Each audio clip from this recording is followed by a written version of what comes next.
Good evening, everyone. Welcome once again for the weekly webinar series organized by Ashwa Legal. Before we start the session on the today's topic, just wanted to give a brief overview of our firm, its profile. Ashwa Legal Advisors LLP. It was founded by our founder and partner, Dr.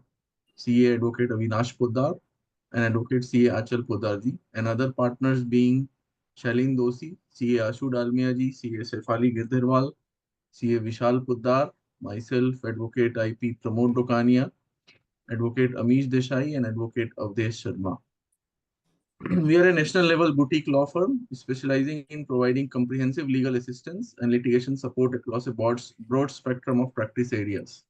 Our expertise encompasses taxation, both direct and indirect taxation, including GST, prevention of money laundering Act, PMLA, Benami transaction, corporate laws, including Companies Act and IBC, SURFACI Act, and other statutory litigations and legal services. Our firm is headquartered in Surat with branch offices strategically located in Mumbai, Delhi, Pune, Ahmedabad, Nashik, Vadodara, Faridabad, Gurgaon, and Rajkot. In addition to this, we maintain a robust network associates offices across India, enabling us to provide seamless legal services and comprehensive support to our clients which are spread across India as well. With that profile update, I hand over to Vishal Bhai to take the session forward.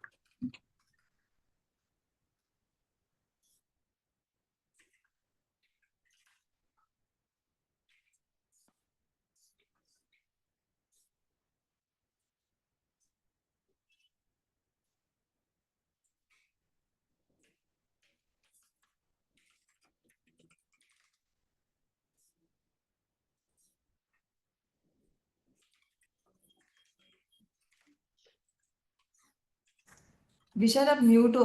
हाँ शायद आप mute थी। विशाल mute हो आप, आपकी आवाज नहीं आ रही है। Sorry. So I welcome everyone to the third part of our jurisdiction series. Our first series covered section 345, where we deliberated upon the impact of those sections in determining the correct jurisdiction. Then the second part of the series, which happened this same month, dealt with the jurisdictional powers of the DGJ authorities.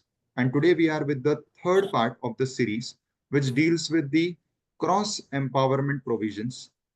Now, just to give you a brief as to cross empowerment basically deals with the ideology that there should be only a single authority dealing with a particular taxpayer. This has been brought out by Section 6 of the CGST and the respective states SGST Act. Section 6 basically is drafted to ensure that every taxpayer has to face a single authority only. But while doing so, the question that was posed before the council in their various earlier meetings before the introduction of the GST law was that if I am a proper officer appointed under the CGST Act, let us say, do I equally have the jurisdiction to exercise the powers provided under the SGST Act and the IGST Act? To enable this, we have this cross empowerment provision under Section 6, along with the respective circulars, notifications, clarifications, whatever we are going to deal with today. And this section basically, if I have to put it in a very simple layman's language, says that the powers which are entrusted to CGST authority are also entrusted to the SGST authority, and depending upon the officer allocated to the taxpayer at the time of registration, or if it is eventually changed, the tax authority, whoever is allocated, would be empowered to carry out all the actions under the Act for all the acts, whether it be CGST, SGST, IGST. So this is broadly what is the cross empowerment section. However, it is not so straightforward and easy. So let us go by the timelines, how this particular provision has been evolved. So before the law was brought into place, we had certain GST council meetings which deliberated upon some crucial issues, and the most important relating to our present topic is the 9 GST council meeting, which deliberated on the point of single interface which provided that a basic breakup, as you can see on the screen, that for taxpayers whose turnover would be below 1.5 crore, 90% of them would be allocated to the state, 10% to the center, and those whose turnover would be 1.5 crore or more, they would be allocated 50-50 between center and the state, and this would be all system driven. So the allocation would be done by the computer. In the first year, at the end of the year, once the actual turnover is identified, then the same particular council meeting provided that they could even be shifted to the other authority. So if you are put in state, maybe looking at the turnover, you can be shifted to center and vice versa. So this was the first council meeting which deliberated and provided something on the cross empowerment issue. Then we had this interesting circular which basically spelled out what I just mentioned about the council meeting. So the circular was spelling out all these details. However, towards the end of this circular, there was an interesting para 4, which said that I'm reading that part. Notifications on cross empowerment would be issued separately. Now, this particular para appeared in this particular circular, which was issued to implement the 9 GST Council meeting deliberations. Interestingly, it mentioned that for cross empowerment, separate notification would be issued. Now, firstly, we have to understand this, whether a notification is required or not. Secondly, what is interesting to notice, can a circular say that for doing something, a notification is required and it would be issued separately? That is another point of discussion. Then moving ahead in the timeline, we had the 22nd council meeting, which brought out the first cross empowerment provision, which was later on converted into a notification, which specifically dealt with only refunds, where it said that the refunds under 54-55, barring certain cases, would be under the cross empowerment provision, that is section 6, which meant that if a particular taxpayer is under the central authority, then the central officer, the proper officer, would be empowered to pass the refund application vis-a-vis the central tax or the state tax or even the IGST. So basically, technically, the first, you can say the cross empowerment notification was brought, or rather I'll say it is the only notification brought, which is relating to the cross empowerment in relation to refund related issues. Moving ahead, this particular notification was issued, or depending on that council meeting deliberation. Then we had an amendment in this particular same notification, again dealing with only the refund part. And most important, even in this amended notification, there was no new area of cross empowerment which was added. I'll request all participants to kindly be on mute. Yeah. Now, interestingly, there was a model notification in 2017 September, which never saw the light of the day. This model notification was issued under the aegis of section 6, that is the cross empowerment section. And this particular notification was prepared to provide actual cross empowerment for different action points in the GST law, like issuing show cause notice or passing order. However, this was never formally notified.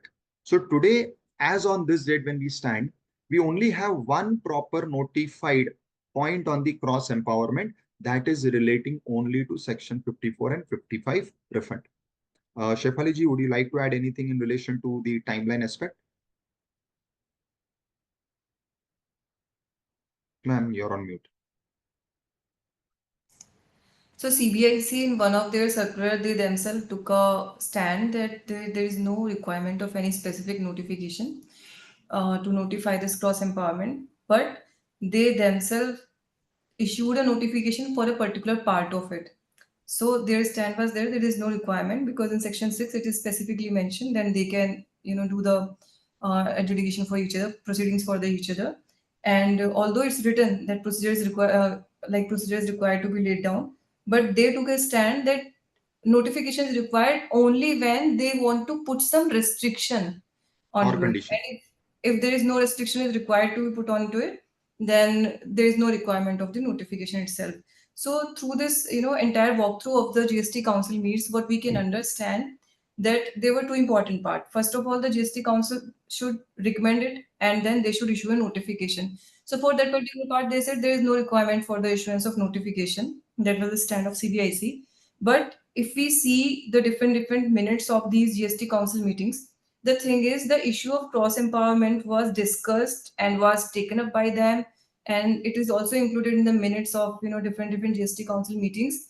And in one of the meeting, they were not having uniformity on the, like there was some kind of dispute between them. So it was kind of a hold from their side that they don't want to recommend it because they were unable to finalize it, and that was the reason there was no notification. So I will say the stand of CBIC is not clear, and it cannot be validated, because if it was like never being discussed in GST Council meeting, then it should be a different issue. Then we could have think like, okay, they don't think that it required any notification, so that's a different thing. But actually, this matter is discussed many a times, and then they were unable to reach at a uniformity on it. So it was kind of a bolt from their side. So I will say they should have issued a notification either retrospectively or prospectively, but they are rigid on their stand that it is not required. Well, I hold a different viewpoint on this. My understanding of the provision is that specifically no notification is required. But I think with this as our starting point, let us go to section 6 to understand whether actually a notification is required or not required. And then we will also take you all to the different types of writ decisions that we have as on date relating to this particular issue. So at this point of time, myself and Shefali ma'am are standing on crossroads. One believe that notification is required, one say that notification is not required. So I think this could be a good start to this particular deliberation. So let us go to this particular main provision, which is the crux of this entire cross empowerment issue. So we have section 6, which reads like this: authorization of officers of state. Now, since it is a central act, that is why it is saying authorization of officers of state or UT tax as proper officer in certain circumstances. So since we are reading the CGST Act, it says that CGST Act is empowering the state officers to carry out the functions which are given under the central tax, and similar wordings, mutatis mutandis, you'll find in the state acts section 6. Now, what does section 6 bracket 1 says? It says without prejudice to the provisions of this act. Now, from here, the main important point starts. The officers who are appointed under the state act. So please remember, appreciate, we are reading the central act. So it is referring to the officers who are appointed under the state acts or the UT Act are authorized to be the proper officer. Now, we, in our first series of jurisdiction, which covered 3, 4, 5, we basically dealt with what is proper officer, who can be proper officer, read with the definition of proper officer under section 2. So over there, we brought out the point that the officer who is appointed as per notification 2, read with the further amended notification, is the proper officer for carrying out the respective functions which are put in those notifications. Extending that point to section 6, now there is one notification under the Central Act which appoint different officers, and then you will have parallel notification under the state acts. Important is, now Central Act is saying that whoever are the officers appointed under the state acts, we, that is the Central Act, empower them also or authorize them also to act as proper officers. This part I purposefully put in the red for the purposes of this act, means the Central Act, but subject to such conditions as the government shall, on recommendation of the council, by notification specify. So this is actually that para or that particular provision where myself and Shefali ji share a different viewpoint whether a notification is required or not. So maybe we can just have a deliberation on this and then we can move forward. So basically subsection 1, as per my understanding, says that Central Act is also empowering the state appointed officers to act as proper officers for the purposes of this act. So purposes which I have highlighted basically means that whatever actions are expected to be undertaken under this act, whether it is of scrutiny or of audit or of passing orders, etc., those actions can be performed by the state officers also. This is what the Central Act is empowering. Fine. Now what is important to note is this part where myself and Shefali ji share a different viewpoint. It says further, subject to such conditions as the government shall, on the recommendation of council, by notification specify. Now this is where we have to find out maybe a common understanding, or maybe we can close or move towards the end of this session maybe with these two viewpoints, that whether a notification is actually required to give this particular empowerment. I am reading and interpreting this section like this, that this section simply says that only when any condition has to be put, as ma'am was explaining, any restriction has to be put while, let us say, I'm empowering a particular state officer. I'm the central act, I'm empowering the state officer to carry out some investigation action. But in that, I want to put some restriction on the officer's powers, then only I will require a notification. This is my interpretation. And as far as I understand, Shefali ji opines that whenever you want to give them this cross empowerment in relation to any action, like how they have given for the refund action by putting a notification, similarly for any other action, whether it is carrying out audit or doing investigation or passing any adjudication orders, Shefali ji's opinion, what I have understood is that a notification would be required. Am I correct, Shefali ji? So I think I will invite my other panelists to share their views on this so that we can first discuss and deliberate on this before we proceed to the other aspects of this. So I think Ashu Bhaiya and Avinash Bhaiya are also present.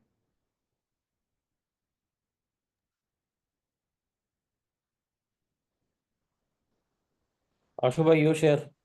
Okay. Actually, Vishal, basically there are contradictory decisions by the High Courts also in this regard. If I Yes. share in 2025 in Kerala High Court, that is a division bench decision of Pinnacle Vehicles.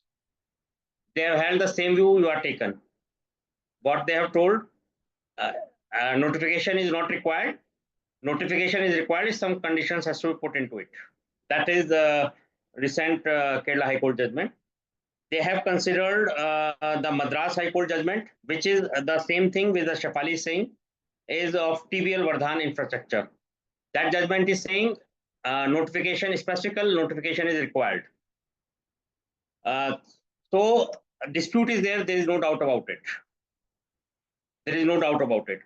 But what is my understanding, if we go to the GST Council minutes and take the reference of those minutes and sequence in which it has been developed, even the draft notification came, which never see the day of the light.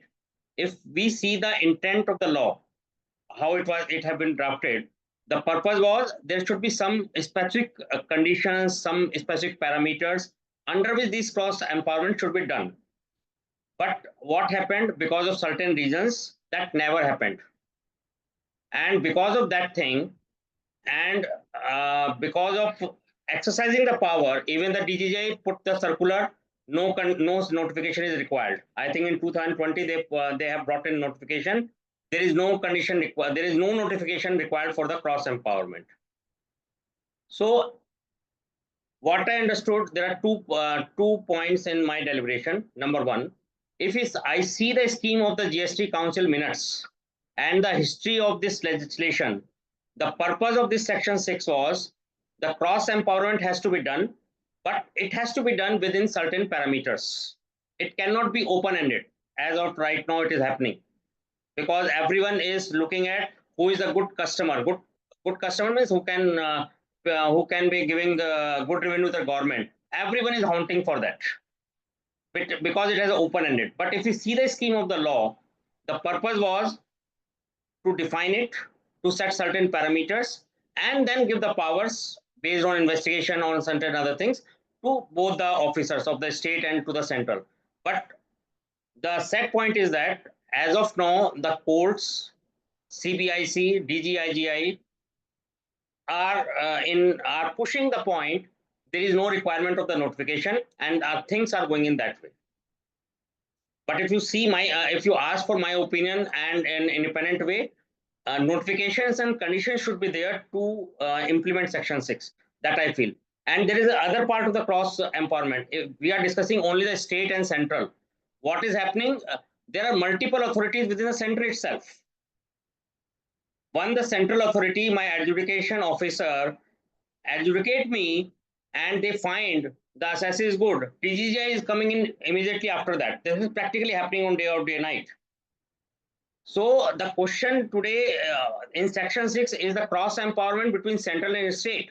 But practically it is happening between multiple authorities of the same central or the same state. And there is no defined parameters to see how they should move it. My assessment is done by my adjudication officer for 4 5 years, immediately after on the same day or the next month, DGI come into picture and start the investigation again. That is practically happening. So the cross empowerment has two issues between the central and state, and multiple authorities within the state or within the center. Especially within the center, it is happening in a big way. That is my initial view from that for this purpose. Okay. Avinash Bhaiya, your take on. You are still on mute. You are still on mute. Section 6, as per me, cannot be read in isolation. It has to be read along with section 3, 4, and 5. Because this is rather required to be read because we are reading a Central GST Act.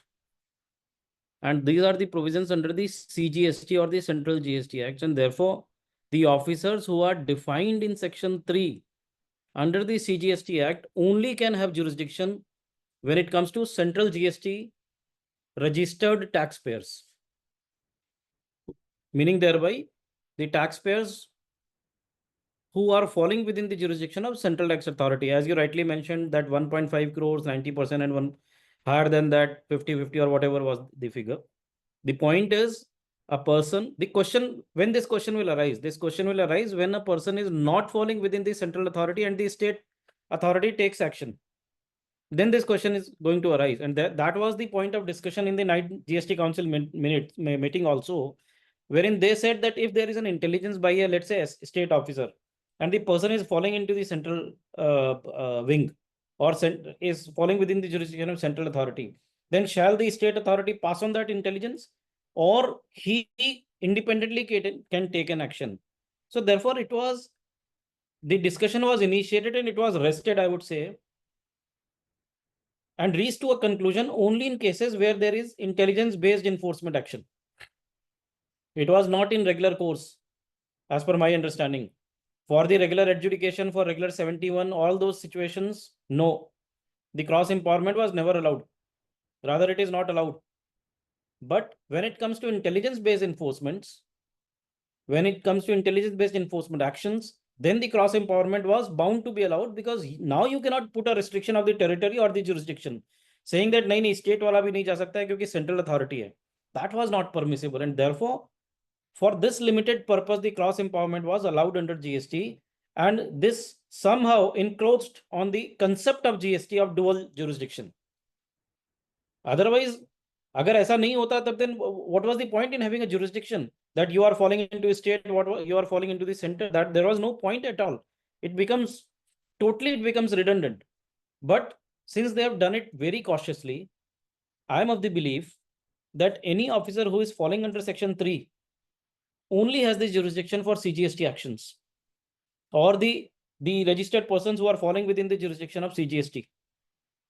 Over and above this, if there is an intelligence-based enforcement action, then the state or union territory officer or the any other officer can take an action, maybe DGGI, maybe audit or whatsoever, but not when it is a regular assessment.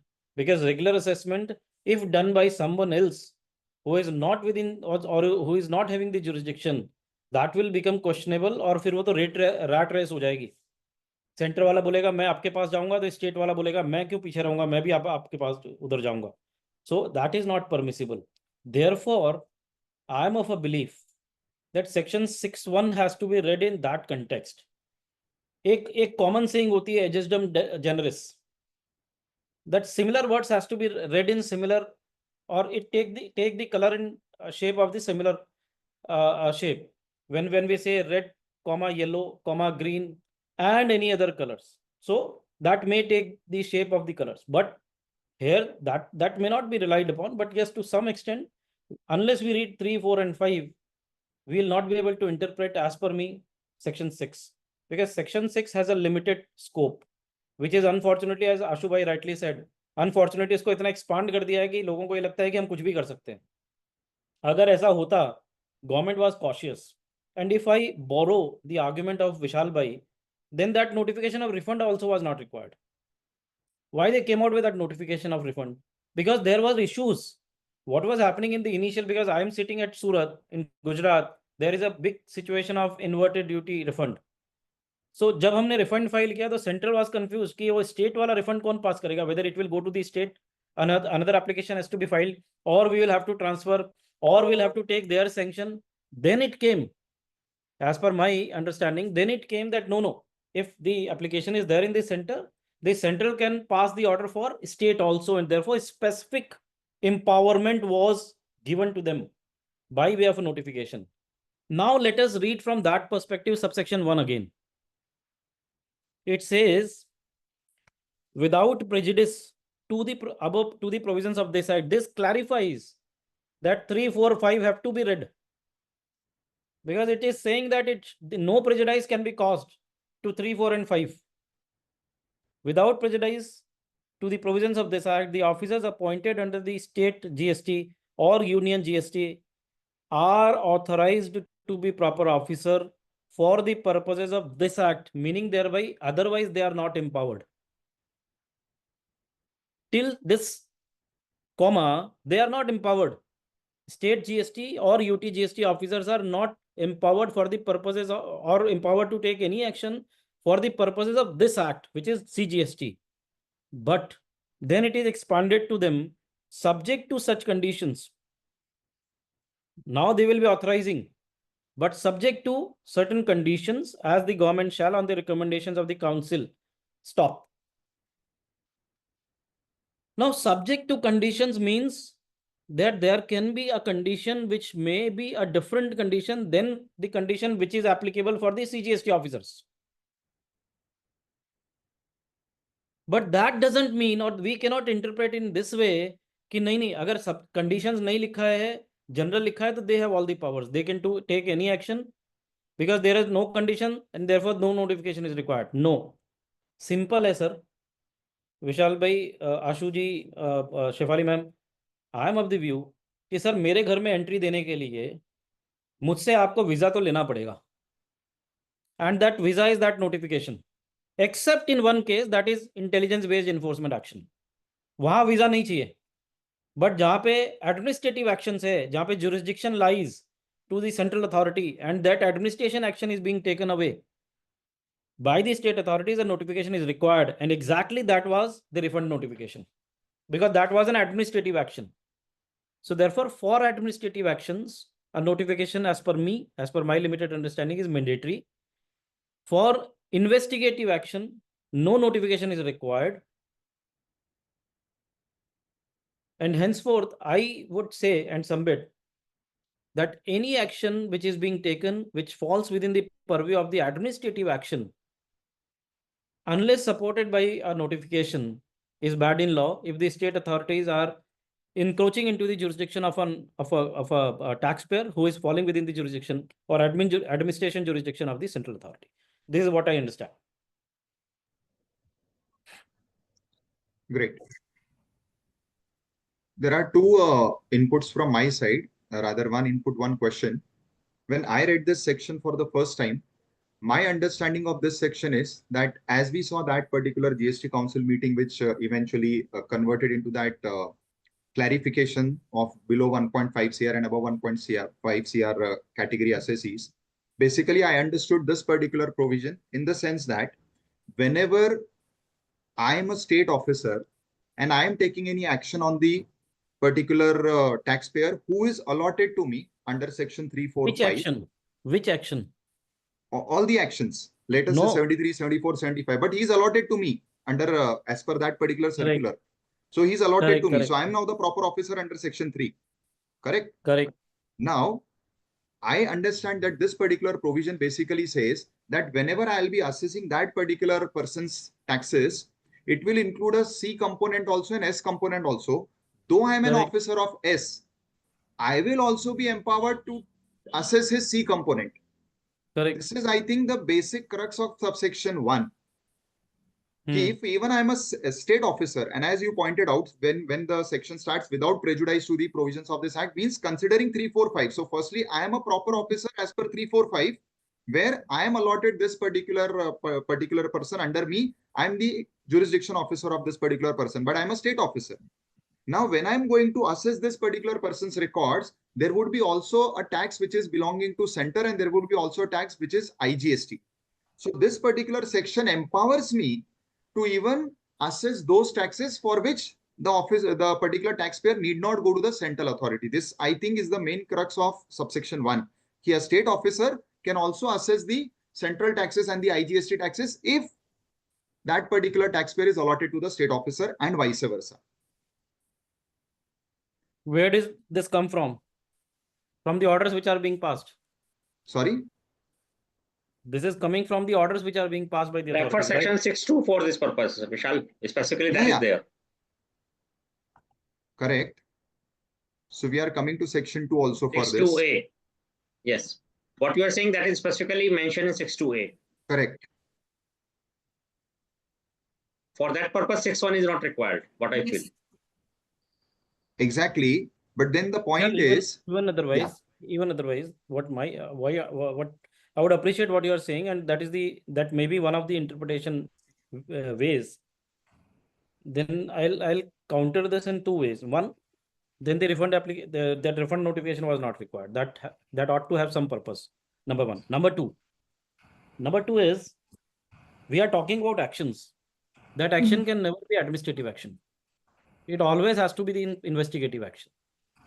Because if it is administrative action, please understand, I have the jurisdiction of I'm a state authority. I have a jurisdiction of Mr. X.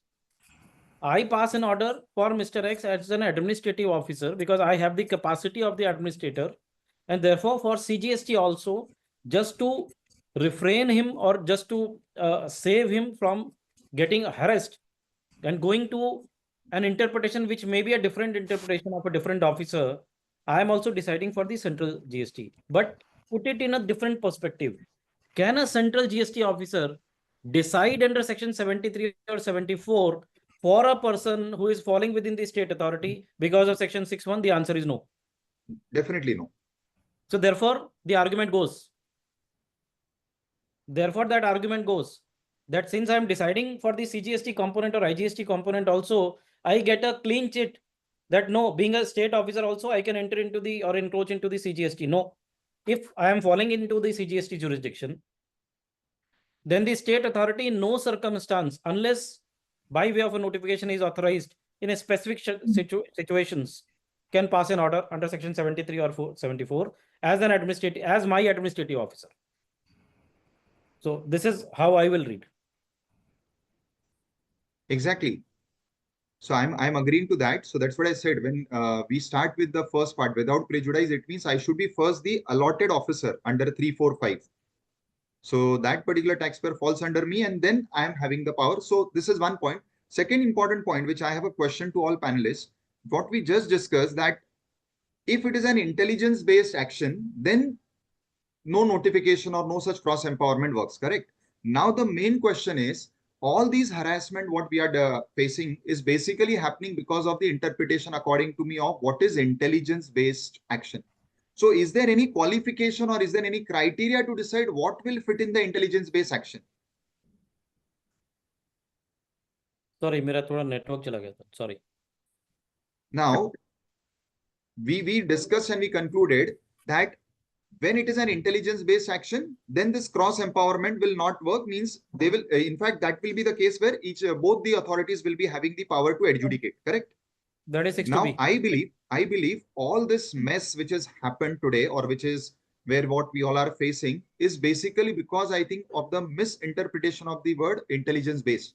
Because even if I am not the allotted officer, I am encroaching because I believe that I have some intelligence-based information on the basis of which I get empowered to take the action. I believe this is what is the understanding of the department.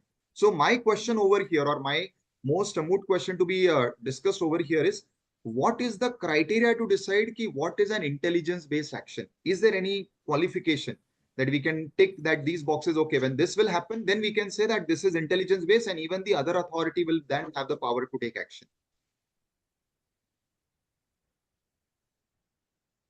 Ashu bhai, Shafali ma'am.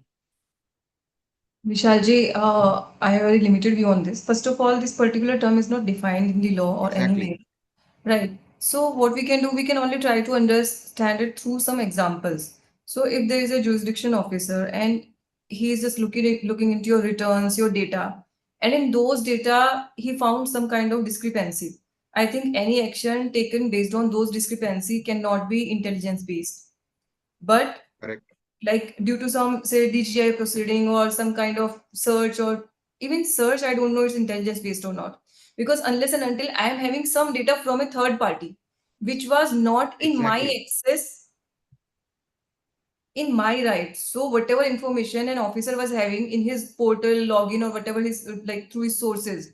So I was not being able to access that kind of data ever through my resources. So I'm getting those kind of data from somewhere else. So it can be DGGI, it can be some informer also. So because if an informer is providing me some kind of data, that can also be intelligence based. I don't know. But I think there should be some researched data, some defined data that should be coming from the authorities which are authorized by the government to do some kind of search or search is not a correct word actually, to do some kind of intelligence activity. So I think based on that, if we are taking some kind of action, only then it can be intelligence based. If it is based on the data which I can already access, like due to because the client is reporting it, or I have access to some of their say financial data or whatever, then it should not be intelligence based. Like I'll give few examples. For example, my vendor is a registration is suo motu cancelled, and this data is coming to me. I am not your authorized authority. Let us say I'm a state authority, but you're under the center. Can this be first an intelligence on the basis of which I will be empowered to take action? Second is, let us say you are tagged in the risky exporter category. Nowadays, this is happening very commonly. Again, can this be an intelligence-based action? Third, now there is a cross-sharing of data between CBDT, CBIC. So if income tax has undertaken some action and now they are sharing that data, and since I am also a central authority, income tax, when we are having common joint meetings, some data is passed on to me. Whether this will be again intelligence-based or when something is coming from the DGRM. So I think we need to find out this, because this can be a very important line of defense when we are handling or when we are arguing this, because in many cases, whenever the other authorities taking the action, they are claiming that it is on the basis of intelligence, and that is why they are empowered or having the jurisdiction to take the action. This is why I have this particular question. So if anybody could add something to this, it would be a good line of defense for many of us. Ashu bhai. See, for the first question, what is intelligence-based information? I think there is no definition of intelligence-based information in the Act or in anywhere whenever in the GST Council we are looking at. There is no parameters defined to judge whether the action has been taken based on the intelligent information or not. I give you one example. My adjudication has been done by the central officer, CGST officer. Order is in the public domain or with the officers. Based that order, they can derive something and can say ki we have derived it, because intelligent information means you are deriving it from data or from your sources or through analysis. So what is the negative point here? There is no definition of intelligent based system, and I think there is no system in place to ensure that the activity or the second action has been based on some intelligent based information. These are 2 points on which the officers are playing, and in maximum cases you will find the second level of action is done by the DGGI. What I have found, I may be wrong, but what I have seen in maximum places, immediately after the state officer or the central officer took some action, DGI comes into play into the for the basically the major player. Second type of action which the central authorities are taking based on the industry. I think what they see, in some industries some tax are not charged, or some type of reimbursements are there, or some type of things are there on which they are claiming exemption, or they are taking it as a pure agent. That is basically those information based on industry, taking some industry parameters. But these are the points which we have seen into practical aspect. But what is your question? What is intelligence based information? How to judge it? I think there is no way defined it. That is no definition has been given how to be determined whether it is intelligent information based or not. But I think that could be a very big line of defense when we are handling such excess jurisdiction cases where the other Yeah. authority is taking action, because that is the only power through which they can come to me. Yeah, but this will take long time because the higher level of authorities or the courts will decide. But this should be the line of defense for the jurisdictional matter. Yeah. If we try to express it, so it's not defined, but if we try to express it, I mean, it's just a view.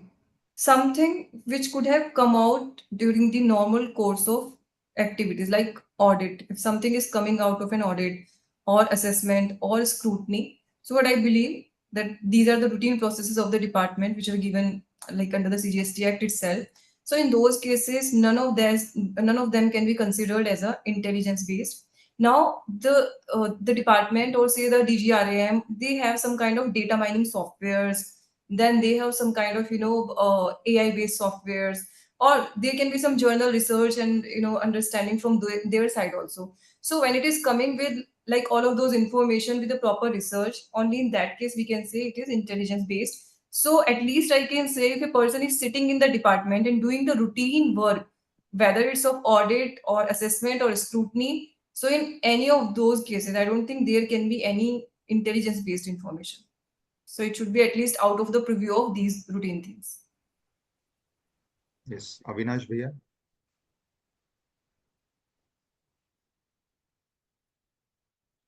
You are on mute. You are on mute.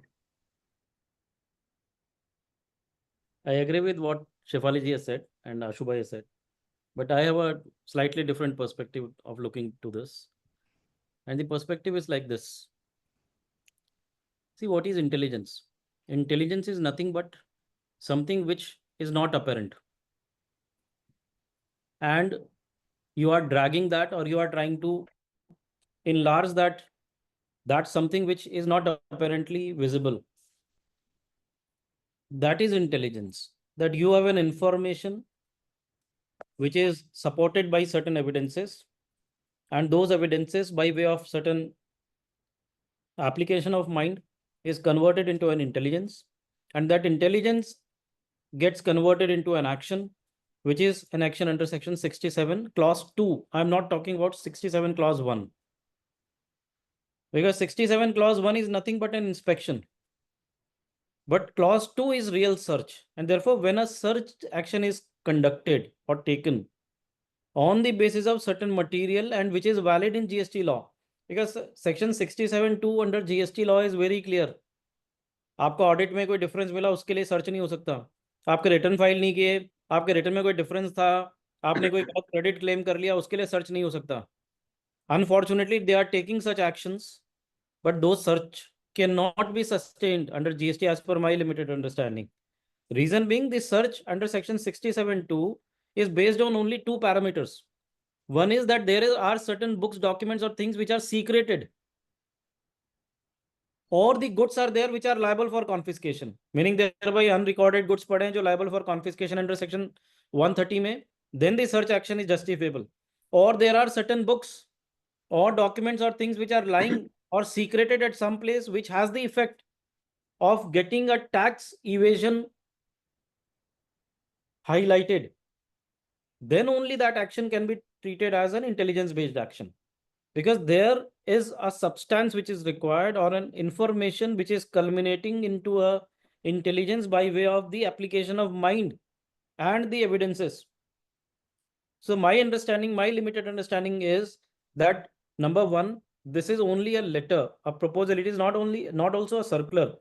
ये जो 2018 5th October का, it is not also a circular, it is only a letter.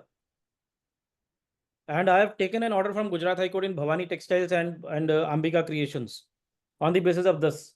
But please appreciate, nothing or no letter or no subordinate legislature, whether it is notification or circular or rule, can override the statute. And section 6(2) has to be kept in mind, 6(2)(b) specifically, which says that if any authority has been there in subsection 1, And then by way of that authority, a state officer initiates an action or a proceeding on the different subject matter, meaning there भाई दूसरे ने नहीं किया हो, central ने नहीं किया हो, तो स्टेट वाला कर सकता है. That is what is section 62B.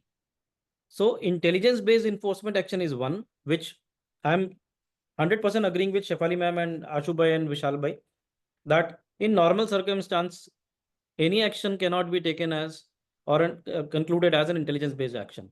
Intelligence based means there has to be proper research done against the person for the purpose of getting the tax evasion identified and highlighted. And that can be only by virtue of 67(2). If 67(2) is not followed properly, merely written difference cannot be intelligence-based action, certainly. Audit differences, no. But yes, there is an information which says that Avinash has so and so incomes also, which is rising out of his profession. And he is not showing that he is taking cash and that cash is lying there. Then in that case, those documents which will establish that would be an intelligence action. And that intelligence action is what the what the letter or the council is referring to. But when we try to corroborate this with section 62B, section 62B does not talk anything about that intelligence action. It simply says any proceedings initiated. So that may be any proceedings subject to the approval or authorization under subsection 1. If he is authorized or he is not authorized, so what he is not authorized? For the administration works, unless there is a notification. And for intelligence-based works, that is search, he is always authorized, cross-empowerment is there. So if he is taking an action, it has to be under section 67(2). Under rest of the sections, I am of the view, cross-empowerment is not allowed except refund. Is 62B not going against the entire scheme? Because many people are interpreting 62B as putting a restriction on the officer. I believe 62B is in fact indirectly empowering the officer that, okay, if you want, you can take action on any other subject matter. But then is it not going against the entire scheme of 61? No. Because then see, what I understand by the literal interpretation is, it says that, I'll just read out for the benefit of all, where a proper officer under the State Act or the UT Act, so we are reading CGST Act, so it is referring to the State Act, has initiated any proceeding on a subject matter, no proceeding shall be initiated by the proper officer under this act, means the Central Act, on the same subject matter. Indirectly, is it not saying, because again, this is what is misused today, is it not indirectly saying on another subject matter, the central officer can take the action? But when it is indirectly saying so, if I'm reading it correctly, then is it not indirectly allowing you, if you have initiated action, let us say on some issue relating to ITC, and I find some other issue relating to valuation, since it is a different subject matter, I am indirectly empowered by 62B. Is it not the reading of 62B? Let me put my perspective. Maybe I'm slightly incorrect, but see, my perspective is, first and foremost, we have to list down the cross empowerment powers which are given to them. It is not automatic, that we have already discussed. It comes from a notification. But presently, there is no notification except refund. Correct. So therefore, a state authority can pass a refund order for the person who is sitting in the CGST jurisdiction. That is 62B. It is allowing, provided the same matter is not being handled by the central. So that will never happen, because application will go only to the state authorities or to the central authorities, and they will be cross empowering. Second cross empowerment is given, which goes without saying, is the intelligence based enforcement action, which is search. Nothing but 67(2) action, not 67(1) also. I am of a strong view कि और section तो हो ही नहीं सकते, 73, 74, 70, 122, no such action can be taken without jurisdiction. At the same time, 67(1) also cannot be done, as per me. It has to be 67(2) only, because section 67(2) has the provision of intelligence being there, because there is something secreted. It is not normally found, and therefore I am of the view, number one, most important, there is only one cross empowerment given to the authorities, which is refund, and the other cross empowerment, which is impliedly given to them is search action, which is 67(2). Over and above this, there is no cross empowerment. So therefore, with this context, let us read now. Has initiated any proceedings on a subject matter. The proceeding, it talks about either refund or search on a subject matter. So if I have, or the state authority has already started a search for the purchases made by a person falling within the central authority's jurisdiction from Mr. A and B, then the central authority cannot initiate the same action against A and B, or the purchases from A and B. They can start with C and D. This is what multiple high courts have laid down as a principle. So this is how I read it. So basically, as per your interpretation, only 67(2) can happen, and for that you have 6(2)(b). Correct. So 67(2) and 6(2)(b) are what are aligned as per your interpretation of both the pointers, or the entire discussion's crux. I'm sorry, मैं बीच में interpret कर रहा हूँ. I'm extremely obliged. आज हमारे Ashva legal के discussion में there is an stalwart is also there. H.C. Bhatia ji is there, and he has commented. I've just seen his comment, and that is exactly what I have said. उससे match करा जाए. I'm extremely happy. Or not only this, I think. So Virendra Chauhan ji also there, I think. Huh? Virendra Chauhan ji also there. Virendra Chauhan ji is also there. So there are two indirect tax experts of this country. I'll request, if it is possible, sir, आप अपने view share करें, please. That will help me, help the entire participation. Everybody will be benefited, sir.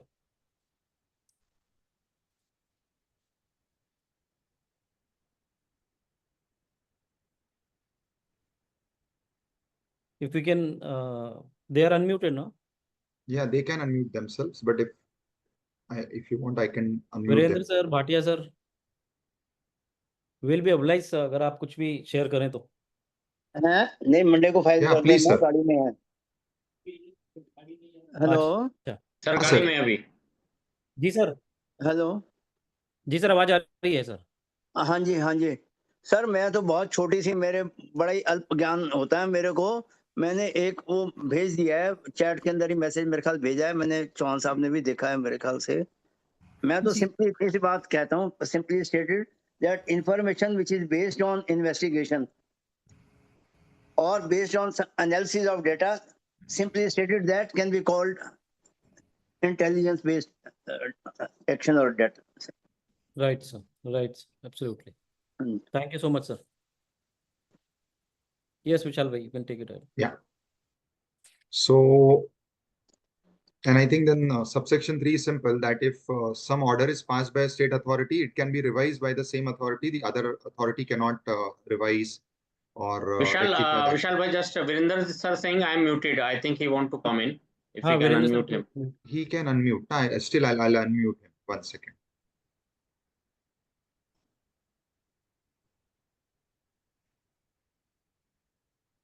Sir, Yes, I think you're Vishal. unmuted. Good evening, Virendra ji. Good evening. Can you start my video as well? Sir, I think you can do yourself, sir. If you You are want, the I'll try host, to- sir. No. It is not happening.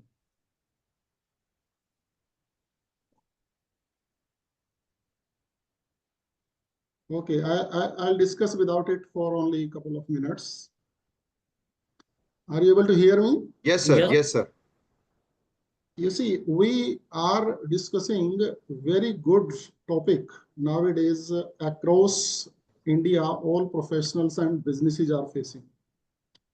So I will share one opportunity when I interacted from some CBIC officer at a very apex level. Apex means you can just think that it should be on the top of the cadre. And he said, Mr. Chauhan, tell me, when there is a menace or a threat to the country, to the economy of the country, in terms of, we were discussing on bogus billings, etc. So he told whether a single authority, like he is registered in a state of, say, Agartala, Tripura, where there is no enough machinery to handle such kind of people, whether you would like to debar the central authorities to take action against him, and he may be registered at 10 places. Then with his experience and with my own experience, I give you a case study that once I visited recently some country abroad, maybe London or Singapore, I'm not correctly naming the place. One person is a almost resident of those particular cities, big cities of the world, and he got registration at various places in India, and he is dealing in an item which is electronic items, say for example, mobile phones. And through some process, he is purchasing off the record goods from here and then getting them exported, and he is claiming a refund on such exports. And when I practically encountered that person as my client, I found that he is owning properties worth rupees 450 crores in a country abroad. And a person like me, even if I work another lifetime, I've not purchased one property. And that particular officer gave that particular example coincidentally, that whether you people always call multiple actions, intelligence-based actions, or he is already assessed by some state government, or part of the bogus purchases are being dealt by one authority and part by another authority, and then you're calling 6-2B action is already taken. So on those discussions, I reached to the conclusion that once there is a threat of terrorism or any other kind to the nation, whether Jal, Thal और वायु तीनों सेनाएं मिलके या CRPF या BSF मिलके सभी मिलके उसको किल करेंगी, या खाली किसी एक अथॉरिटी के पास वो केस जाना चाहिए. So I was just stunned to hear the apex body of the CBIC officer, and it was basically a discussion with the professional on some issues going on before the either GST Council or the CBIC, that what kind of circulars or decisions they should take, and at occasion they call some experts for their opinions. So that was the occasion basically. So I am bluntly discussing that issue here almost publicly because of the reason that they have their own threats and we have our own professional challenges. But the officer told that there is not even a single case where such multiple actions are going on which are against a normal businessman. Otherwise, the courts would have taken cognizance till date, and many of the issues on jurisdictional issues have been undergoing at various levels of High Court and Supreme Court, etc. But no court is taking cognizance of this fact only because of this reason that they are threats to the economy. So this is only a different dimension which I wanted to bring before the this Apex House of Experts. So this is my humble submissions. Thank you. Thank you, Thank you, sir, for your inputs. Now I'll take this deliberation ahead to the last part. I'll request Shefali ji to enlighten all the members present over here with some recent jurisprudence relating to this. Ma'am, over to you. Yes. विशाल जी, जैसा Virendra sir ने कहा उसमें मैं एक point थोड़ा सा clarify करना चाहती हूँ. So from our constitution also, Article 22 specifically talks about double jeopardy. So one person should not be inquired or questioned or say prosecuted by two different people, two different authority. एक चीज के लिए मुझे एक बार punishment मिल गया या मुझे relief मिल गया, any of those two, तो फिर मेरे को अभी आप just let me free. So first thing. Second thing is, although that is only for criminal matter and it is not incorporated into the taxation laws, तो यहाँ पे ऐसा नहीं है. आपको दो different authorities भी कर सकती हैं, आपको दो बार भी हो सकता है. जैसे for example, we can have a question कि किसी पे penalty भी है और उस पे prosecution भी है. So whether it's a double jeopardy, it's not. क्योंकि आपको same offense के लिए ही अगर किया जा रहा है, तो there can be prosecution also, there can be penalty also because law is providing it. First thing. Second thing is, जब भी हम फिर 6(2)B की बात कर रहे हैं, so because specifically जो intelligence based action है, वहाँ पे भी if you will see they have used the word intelligence based enforcement. So what happens in intelligence-based cases, generally, there may be many taxpayers, they may be into different states of India, and we may not be having that much of time that if they get informed of many things, they may, create some kind of defense for themselves. So मुझे बहुत quick action लेना है, तो वहां पे उन्होंने authorities को एक पावर दिया कि ठीक है, which sounds a little reasonable. Second thing is 62B is also talking about proceedings. So here one important difference I would like to highlight is that proceeding term will not include the summon, it will not include the investigation. So proceeding will only start when the investigation will finish, or I can say the proceeding is the outcome of investigation. So let us say central authority भी आपको समन भेज रही है, state भी भेज रहा है, may be DGI भी भेज रहा है, राइट? तो आपको सिर्फ समन भेजा है, आपको सिर्फ अभी इन्वेस्टिगेट किया जा रहा है. So investigation can be by the different authorities, but once the proceeding starts, so proceeding का मेरा जो आइडल से पैरामीटर है वो ये है कि जैसे मैंने कोई नोटिस उनको इशू किया, तो वहां से मेरा प्रोसीडिंग स्टार्ट हो गया, तो now only one authority should take up. So at the time of gathering information, different people can gather the information as per like their intelligence or their I will say qualification or their capabilities, because DGI को जितना knowledge होगा, state authority को उतना पता ही नहीं होगा, तो शायद वो उतना नहीं gather कर पाएंगे. So at that stage, different authorities can do it. But once you just collect the information, अभी मेरे को grounds उसके करने हैं, so वहां पे कोई भी एक टेकअप कर ले. कौन टेकअप करेगा वो अलग चीज है. जैसे उन्होंने बोला जिसने फर्स्ट इनिशिएट किया, they should be taking it up. DGI को भी हमने लास्ट वेबिनार में देखा था कि they are also authorised to issue the show cause notice only. बाकी सब कुछ करे या नहीं करे, बट एटलीस्ट जो ग्राउंड फॉर्म करने का राइट है वो उनको दिया है, because the person who is doing the whole investigation will be a better person to form the grounds also. So यहाँ पे ये हमें एक इंपॉर्टेंट चीज समझनी है. तो 62B जब प्रोसीडिंग्स की बात कर रहा है, तो दो इंपॉर्टेंट टर्म्स है वहां पे. First is proceeding and subject matter. Proceeding start हो जानी चाहिए एंड सब्जेक्ट मैटर उसका सेम होना चाहिए. Subject matter is also not defined in the law, but same he offence है, उसका सेम ही पनिशमेंट है, तो सब्जेक्ट मैटर मेरा सेम है. अगर हो सकता है कि एक मिस्टेक के लिए डिफरेंट भी मेरे पास चार्जेस लग रहे हो, so it will become different.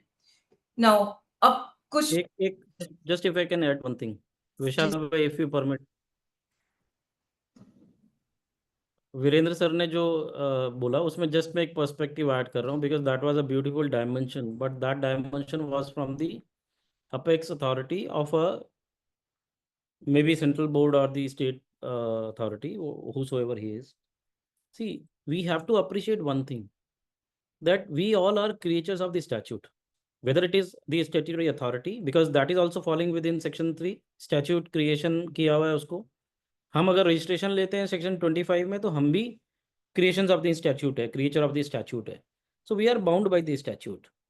If statute does not permit, then आप किसी भी लोकेशन में रहते हो, you can not take an accuse that because हमें अटैक नहीं करेंगे तो दूसरा नहीं कर पाएगा. All this is what I से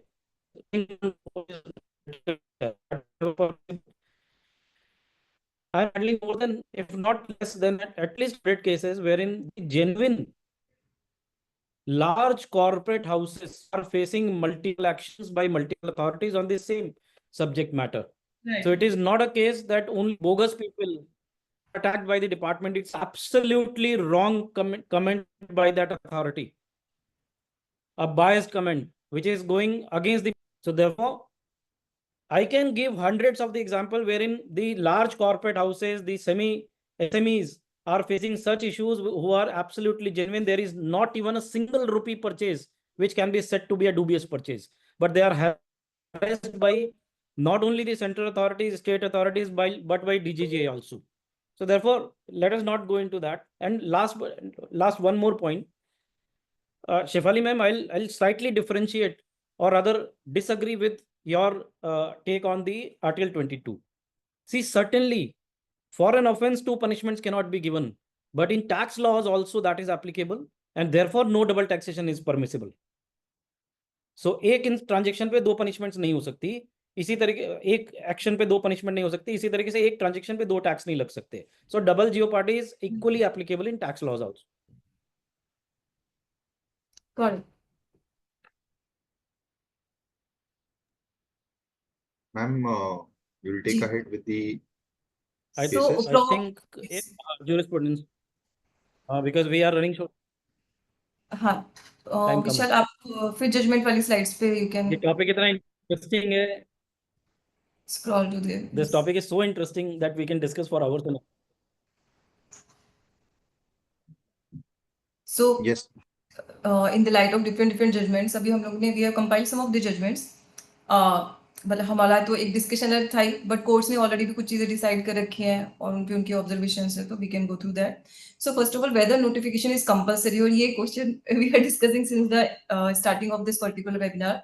So in the case of TVL Vardhan Infrastructure versus Special Secretary of Madras High Court, there were 3 specific paras which were about the different issues on this particular matter. So in the 61 para, they just said, however, no notification has been issued except under section 6(1) of the respective GST enactments from the perspective of refund. All the officers from the central GST and state GST are proper officers. So here they said that notification issuance is required. Next para.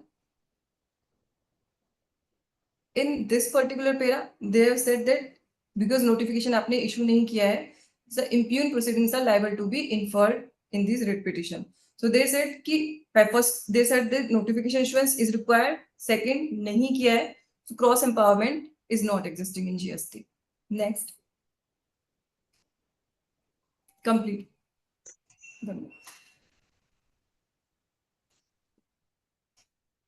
I think last वाली slide रह गई विशाल. Last slide please. So this was also held in this particular case कि अगर आपका जो allocation है वो state को हो रखा है या center को हो रखा है, तो उसी के basis पे आपका jurisdiction fix होगा, वही आपको proceed कर सकते हैं, आपके लिए कोई भी proceeding जो वही start कर सकते हैं. So 3 important things from the TVL Vardhan याद करने के लिए. First of all, requirement है notification की. Second, नहीं किया है. And third, कि आपका जैसा allocation है उसी हिसाब से आपका adjudication होगा. So cross empower नहीं कर सकते यहाँ पे. Next. Now, can summons be issued by other authority? So this issue is also discussed in many judgments actually, and in most of the judgment, the viewpoint of the authorities was same. कि summon, as I said, proceeding का जो term use किया that is different, and proceeding starts from the issuance of notice itself. So summon is not a proceeding; it's just a part of investigation. It is very small thing. I mean, the summon is just they are inviting you, they are sending you an intimation that you should come for this particular documentation or information or your statement recording. So it's just a very small part of investigation. Proceeding, on the other hand, is very wide and very broad term, which may be involving a lot of things. So RCA Industries, where they said that parallel proceedings are not allowed, but summon can be issued. Next. When inquiry can be initiated by other authority, it's almost the same view. यहाँ पे भी था. The word inquiry in section 70 is not synonymous with the word proceedings. So inquiry जो word use किया है, that is not synonymous with the proceeding. Proceeding is completely different thing. As I said, it's very wide. अब पढ़ेंगे judgment में उसमें यही लिखा है कि it's very wide, और जो मैंने आपको कॉपी किया है, तो उसका जो area है that may be including a lot of other things. So inquiry is not synonymous with the word proceeding. Inquiry आपके against हो सकती है by the different authorities also. So basically, all these judgments are highlighting one very common point, that inquiry or any type of investigation can be done, but the proceedings which starts from issuance of show cause notice cannot be done. Correct? Right. But then this is what is the problem that we are facing. Now we are having the biggest challenge of facing the inquiries because these are multiple inquiries. These are overreaching inquiries. Despite of I being already being audited by my state authority, whether still can the central authority can start an investigation just on the premise that we are only doing investigation. Avinash, would you like to add something into it? My entire audit has been done by my authority, which is state. Now suddenly the central people come and say that on the basis of some information that we possess, we want to carry out some action. Is this permissible? Yeah, as per me, as per me, You are not audible. You're not audible. There is some lag. Video is also stuck.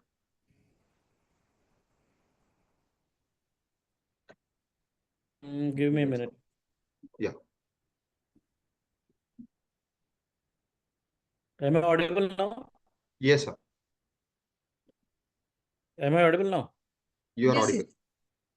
Yeah. As per me, summons are permissible. There is no bar.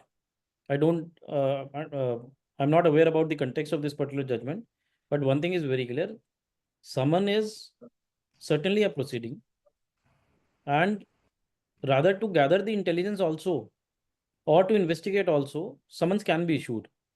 These statements can be recorded.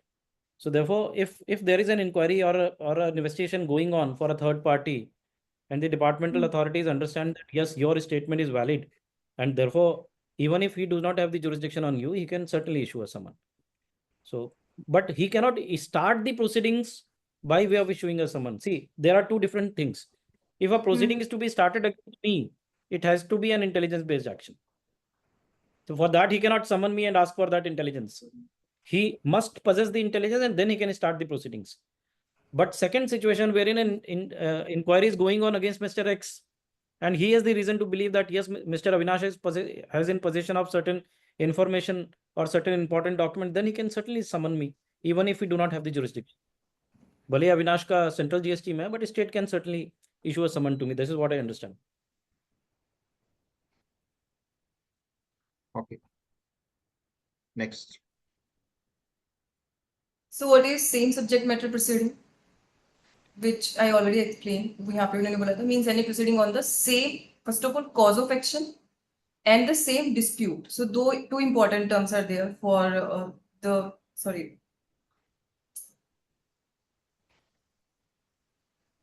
for the subject matter.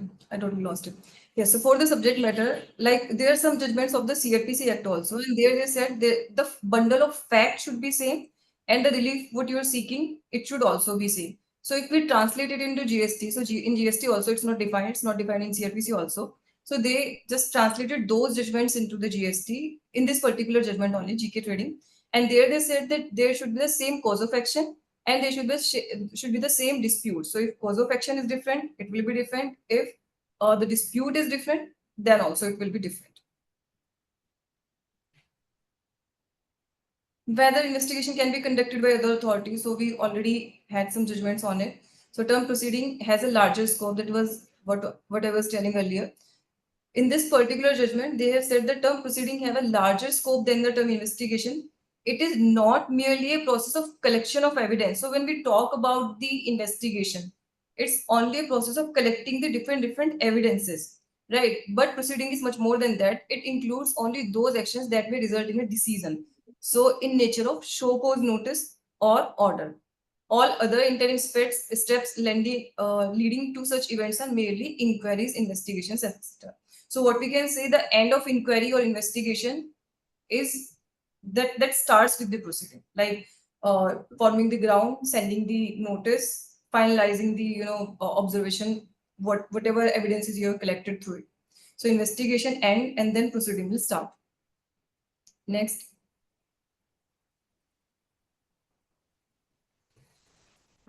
When is proceeding set to commence? So in this particular case, Radha Krishna Industries judgment is there. There are two more judgments also on this issue.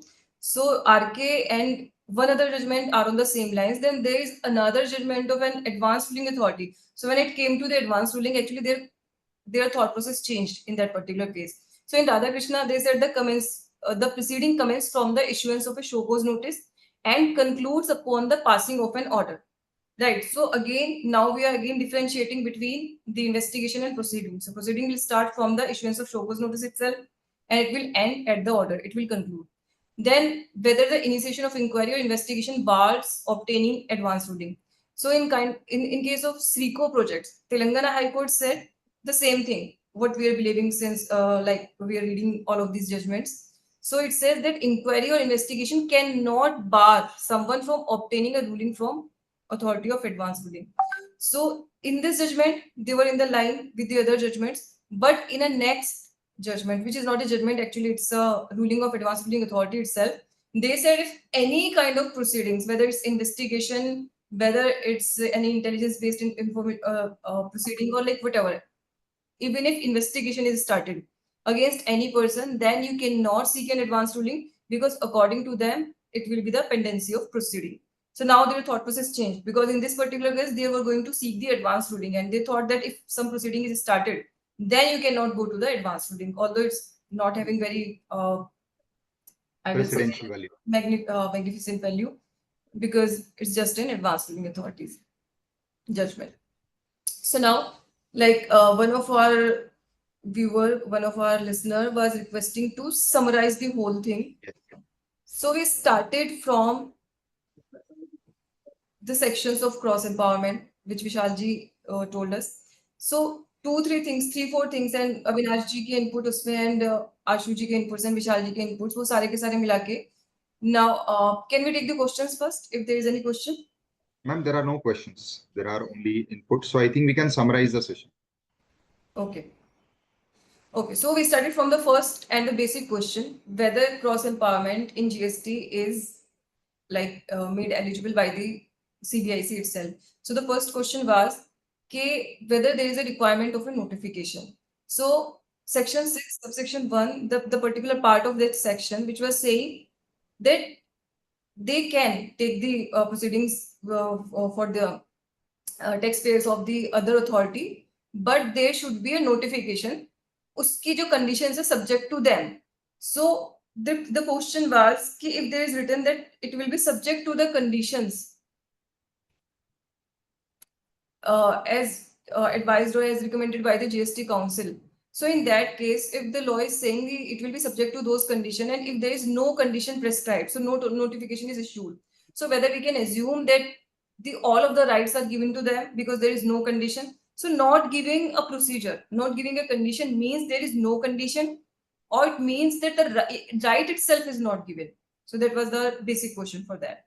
So still we had the views from different people. Ashu ji ने उसमें अपना view दिया, Avinash ji ने भी अपना view दिया, and विशाल जी का थोड़ा सा उसमें डिफरेंट व्यू था. विशाल जी का व्यू था कि बिकॉज ये लिखा है कि सिर्फ कंडीशन लगानी होगी तब हम नोटिफिकेशन इशू करेंगे, otherwise it is not required. And they issued A notification for 54-55 जहाँ पे उन्होंने स्पेसिफिकली कंडीशन लगाई हुई थी कि 96 के लिए वो एप्लीकेबल नहीं होगा. For some part of 96 it was amended later on. So वहां पे उन्होंने वो लिखा, और उन्होंने सीबीआईसी ने अपने एक सर्कुलर में खुद भी मेंशन किया कि बिकॉज हमें कंडीशन लगानी ही नहीं थी, सो इसलिए हम लोगों ने कोई नोटिफिकेशन इशू भी नहीं किया, और जहाँ पे हमें लगानी थी only in that particular case we have issued the notification. Then जो आशु जी का, अविनाश जी का, मेरा एक हमारा मिला के व्यू था, वो ये था कि जो जीएसटी काउंसिल की मीटिंग्स भी हैं और जिस तरीके से लॉ को पुटअप किया गया, अविनाश ने बोला कि जो हमारे बाकी सबसेक्शंस हैं उनके साथ ही मिला के उसको पढ़ सकते हैं, it can not be read isolated. So और जो काउंसिल की मीटिंग्स में डिस्कस हुआ ये मैटर, ये इशू बार बार डिस्कस हुआ, कभी उनकी यूनिफॉर्मिटी नहीं बनी उसके लिए, कभी देयर वाज अ डिस्प्यूट, कभी उन्होंने बोला भी कि हाँ इसके लिए नोटिफिकेशन इशू किया जाएगा, उन्होंने प्रपोज भी किया, बट फाइनलाइज नहीं हुआ. And there was a notification जो ड्राफ्ट में रहा और वो कभी लाइव हुआ ही नहीं. तो उन सारे फैक्टर्स को कंबाइनली गैदर करके the final view was that कि नोटिफिकेशन इशू होना चाहिए था. So because of that cross empowerment अभी हमारा नहीं है. Then we went to the second part of it. फिर हम लोगों ने ये डिस्कस किया कि भाई जो इंटेलिजेंस बेस्ड हमारी इंफॉर्मेशन है उसका मीनिंग क्या है. इसमें we all had the different inputs कि इंटेलिजेंस बेस्ड क्या हो सकता है. अविनाश जी का भी उसमें ये था कि इंटेलिजेंस बेस्ड में सिर्फ यही नहीं कि जो डीजीजी है या डीजीआरएम से आपको आ रहा है या कोई एआई टूल यूज करके आ रहा है, but in some cases that may happen that बिना असेसिंग ऑफिसर. सो मेरा इसमें व्यू ये था कि जो मेरे को नॉर्मल कोर्स ऑफ एक्शन में, नॉर्मल कोर्स ऑफ रूटीन में आ रहा है, लाइक ऑडिट एडजुडिकेशन के टाइम पे, that can not be intelligence based. But when I listen to the Avinash view, तो मेरे को भी लगा कि in some particular cases that may happen, that even during the process of scrutiny or maybe in the process of audit, I may come to some kind of information, और जिसमें मुझे लगे कि I need to gather a lot of information because a lot of people are involved, or there may be huge scam around it. So वो भी again it will also become a data set which can qualify to be intelligence. So in that case intelligence based हो सकता है, but I will say in most of the cases it will not be like that. But in some cases there is possibility कि जहाँ पे आपके routine functioning of the department चल रहे हैं वहां पे भी आपका एक इंटेलिजेंस बेस्ड एक्शन आ सकता है. एंड उसी हिसाब से सर्कुलर भी उन्होंने ड्रॉ किया है. वहां पे उन्होंने ये बोला है कि इंटेलिजेंस बेस्ड इन्फोर्समेंट अगर है, so it may be involving many people. वहां पे उन्होंने यूज भी किया कि there will be many people in the chain. So many people, many states, many SSC. So सबको फिर एकदम स्मूथ एक्शन करने के लिए उन्होंने बोला कि एक ही अथॉरिटी सबको करेगा तो ठीक है. तो जहाँ जहाँ ज्यूरिसडिक्शन का उसमें इशू आएगा तो वहां पे उन्होंने क्रॉस एम्पावरमेंट उनको अलाउ भी कर दिया कि वहां पे मुझे स्पेसिफिकली देखना किसका ऑथराइज्ड ऑफिसर कौन है. One person having the knowledge of whole data will be going to proceed against each and everyone. And after that Avinash ji के इनपुट्स आए सबके, एंड वीरेंद्र सर थे एंड एचसी भाटिया जी, उन्होंने अपने स्पेसिफिक इनपुट्स दिए. उस पे अविनाश जी ने भी अपने कुछ इनपुट्स दिए. I hope I have summarized everything. Or then we just differentiated between proceeding and intelligence. 6-2B. That's investigation and proceeding. उसके बीच में with just a differentiation which we discussed. I think with that, we have summarized most of the points. Vishalji, if you want to add anything, or any of the member want to add anything. Yeah, I think we have had a very elaborate discussion. And as Avinash Bhaiya said, this topic can be discussed at length because there are many practical pointers. So maybe if members or the participants have any specific thing, I think we can take it in the next part, because today we have already overshot our time by more than 20 minutes. So I think we should come to the closure. I'll request Pramod ji to do the closing of today's session. Okay, Pramod thank ji. you. Thank you, Vishalji. On behalf of Ashwa Legal, I thank all the participants as well as our esteemed panels, including Avinash ji, Ashu ji, Vishal, and Shefali ji. And of course, HC Bhatia ji and Virendra ji to deliberate on this important topic. And we once again have a next seminar on next Friday. So do join us on that important topic once again. With that, good night and thank you. Thank you. Thank you very much, everyone.